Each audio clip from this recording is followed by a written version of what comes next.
The Federal Reserve's approach to managing inflation is a bit like a game of darts, except the scoring is different.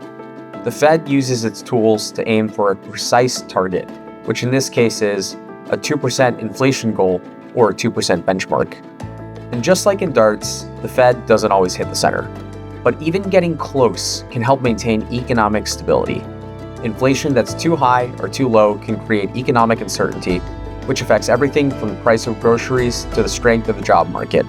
The Fed's challenge is to strike the right balance, keeping the economy growing without allowing inflation to run out of control.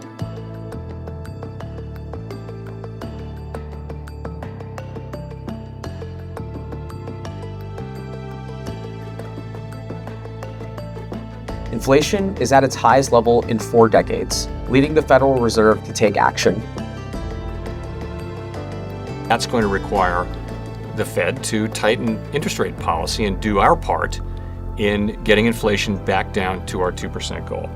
To maintain economic stability, the Fed primarily relies on one tool, the federal funds rate. By adjusting this rate, the Fed influences borrowing costs across the economy, from credit card interest rates to mortgage payments. When inflation is too high, the Fed raises rates to slow spending and borrowing. When the economy slows down too much, it lowers rates to encourage growth. The Fed meets roughly every 6 weeks to evaluate economic conditions. It has 2 key objectives. The first is keeping inflation under control, and second is ensuring a strong labor market. The challenge is that these 2 goals don't always align. Lower interest rates make borrowing easier, which can lead to job growth, but they can also drive inflation higher.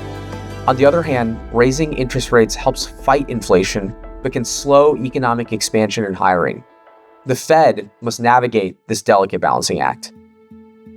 But why is the magic number 2%? Where did this come from? The answer traces back to New Zealand in the 1980s. At the time, the country's central bank struggled with persistent inflation. In response, they introduced an inflation target between 0 and 2%. This idea, known as anchoring, helps businesses and consumers set expectations. When people trust that inflation will remain around 2%, they make spending and pricing decisions accordingly.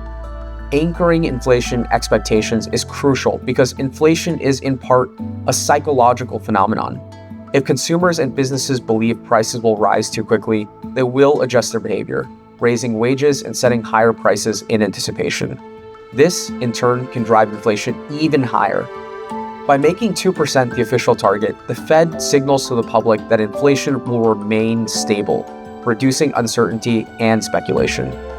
By the 1990s, central banks worldwide began adopting inflation targets.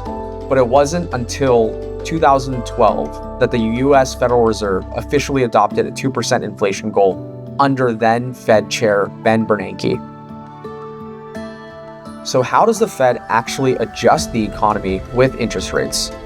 It starts by setting a target range for the federal funds rate, the interest rate banks charge each other for overnight loans. The Fed doesn't directly set this rate, but it influences it by adjusting 2 key tools. The first is the interest rate on reserve balances, which affects the upper limit of the range, and the second is the overnight reverse repurchase agreements, which set the lower limit. By tweaking these rates, the Fed ensures the effective federal funds rate stays within its target.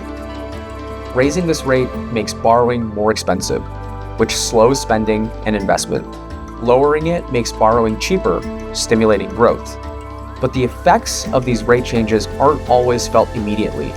Some financial products, like adjustable rate loans and new mortgages, respond quickly. Others, such as long-term business investments in infrastructure projects, take months or even years to be affected. This is why the Fed must act preemptively, raising rates before inflation becomes a problem or lowering them before a recession deepens. The 2% target is designed to balance economic stability.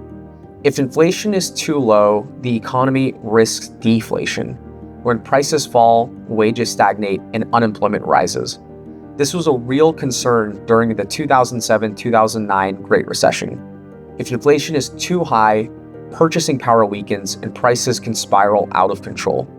Deflation is particularly dangerous because once people expect prices to fall, they may delay major purchases, waiting for even lower prices. This reduces consumer spending, weakens business revenues, and can lead to layoffs. This cycle, known as a deflationary spiral, can be much harder to reverse than inflation. The Fed aims to keep inflation close to 2% over time. However, in 2020, it introduced a more flexible approach: average inflation targeting. This means the Fed allows inflation to run slightly above 2% to make up for periods when it was below target.